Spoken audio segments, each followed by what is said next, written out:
إذا نطقت كلمة نابية فقد يرددها ببغاؤك بكل دقة، وإذا هرب فقد يعلم تلك الكلمة النابية للطيور الأخرى. يا رب يدخل الجنة كل من يضع إعجابا واشتراكا ويستغفر الله في التعليقات. اللهم أمين.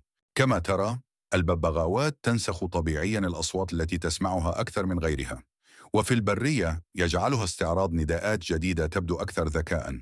قريبا سوف تنسخ الطيور الأخرى تلك الكلمات بسرعة وحتى تعلمها لصغارها، مما يعني أن أسرابا بأكملها قد ينتهي بها المطاف لتتعلم كلماتك النابية المفضلة.